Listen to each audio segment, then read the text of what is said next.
abasanzwe bajya mu biganiro bihuza ihuriro AFC/M23 n'intumwa za leta Doha muri Katari bagaragaye berekeza i Bukavu aho kujya mu biganiro byari biteganyijwe i Doha.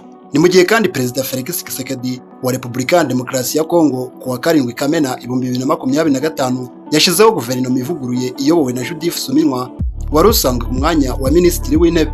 Turaza no kurebera hamwe kandi impamvu AFC/M23 itoreje intumwa i Doha. Njya muri kumvanirwa Ndorimana Alexis muhawe ikaze. AFC/M23 yari yagaragaje ko itazitabira ibiganiro mu gihe leta ya Kongo idafunguye imfungwa 700 zayo. Kuri uyu wa gatanu byari biteganyijwe ko hazakomeza ibiganiro hagati ya AFC/M23 na leta ya Kongo i Kinshasa, ariko abakagiyemo ku ruhande rwa AFC/M23 bavuze ko ntawe byitabiriye. Ku ruhande rwabo abakayitabiriye barimo Metererene, abandi nka Amani Kabasha bagaragaye muri video yafashwe na Yannick Chisora wo muri AFC/M23 bari mu bwato mu kiyaga cya Kivu berekeza i Bukavu, bavuga ko bagiye mu nama igamije gusobanura ibijyanye na Declaration de Principe yasinyiwe i Doha. Perezida wa M23 Bertrand Bisimwa yumvikanye mu mashusho yafatiwe i Bukavu avuga ko batakwihanganira ibikorwa by'intambara bya leta ya Kongo, bakamenyesha umuhuza n'abandi bose bagira uruhare mu nzira zo kugarura amahoro ko AFC/M23 izagira ikikora mu gukuraho burundu ikibazo cyose gishira mu kaga abasivile mu gihe haba nta kindi gikozwe.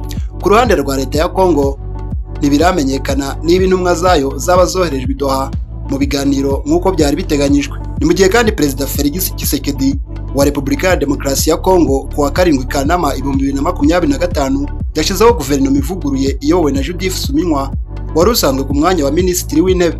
Tshisekedi ahamya ko iyi guverinoma ari iy'ubumwe bw'abanyekongo ashingiye ku birimo bamwe mu batavuga rumwe n'ubutegetsi bwe bemeye gukorana nawe kugira ngo bakemure ibibazo bibangamiye igihugu. Abenshi mu bari bagize guverinoma iheruka yahawe izina rya Suminwa Wani basubijwe ku myanya yabo nka Therese Kayikwamba usanzwe ari Minisitiri w'Ububanyi n'Amahanga, Guy Kabombo usanzwe ari Minisitiri w'Intebe na Minisitiri w'Umutekano w'imbere. Patrick Muyaya yongera kugirwa Minisitiri w'itumanaho n'umuvugizi wa guverinoma.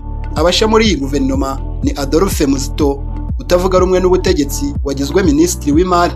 Nta munyamuryango w'ishyaka ESID ry'umunyapolitike Martin Fayulu wagaragaye muri guverinoma nshya, nubwo byari byitezwe ko Tshisekedi ashobora kubashiramo nyuma yaho muri Kamena 2025 bemeranyije gufatanya kurwana ibibangamiye RDC. Andi mashaka akomeye atavuga rumwe n'ubutegetsi bwa Tshisekedi na PPRD rya Joseph Kabila ndetse na Ensemble rya Moise Katumbi nayo yahejwe muri guverinoma nshya, cyane ko leta ya Repubulika ya Demokarasi ya Kongo yashinja gukorana n'uwo yita umwanzi.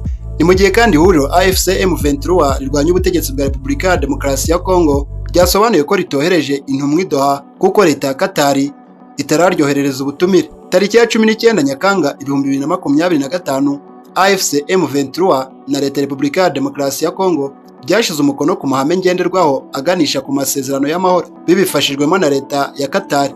Impande zombi zumvikanye ko zizatangira kubahiriza aya mahame, birimo guhagarika imirwano burundu no gufungura imfungwa buri ruhande rusaba bitarenze tariki ya 29 Nyakanga. AFC/M23 byemeranyije ko bitarenze tariki ya 8 Kanama bigomba kuba byasubiye i Doha mu biganiro by'amahoro bishingiye kuri aya mahame, ariko kugeza uyu munsi ntabwo intumwa z'iri huriro zirajyayo. Umuyobozi wungirije w'iri huriro Bertrand Bisimwa mu kiganiro n'abanyamakuru kuri uyu wa 7 Kanama yagize ati ntabwo turi i Doha kubera ko nta butumire twahawe. Bisimwa yatangaje ko leta ya Repubulika ya Demokarasi ya Kongo itigeze yubahiriza ingingo y'ihagarikwa ry'imirwano kuko ingabo zayo iz'u Burundi FDLR na Wazalendo biri kugaba ibitero mu bice bituwe n'abanyamurenge mu ntara ya Kivu y'Amajyepfo. Yagaragaje ko ibi bitero bishimangira ko leta ya Repubulika ya Demokarasi ya Kongo iri mu mikino, kandi ko mu gihe AFC/M23 isubiza bidakwiye kwitwa ko iri kurenga ku ngingo yo guhagarika imirwano. Yagize ati Kinshasa igomba guhagarika imikino turamutse dufashe icyemezo cyo gusubiza ibi bitero. Ntibiba bikwiye kuvuga ko twarenze guhagarikwa y'imirwano. Kwihangana bigeraho bigarukira. Kinshasa niyikomeza iyi mikino tuzirwanaho kandi bazi uko dushobora kwirwanaho. AFC/M23 yatangaje ko leta ya Repubulika ya Demokarasi ya Kongo itararekura imfungwa 700 zirimo abanyamuryango b'iri huriro n'abakekwaho gukorana naryo, ishimangira ko kutubahiriza amahame bishobora kudindiza ibiganiro bya Doha. Naha dusoreje amakuru y'uyu munsi. Icyo usabwa nta kindi ni ukanda subscribe.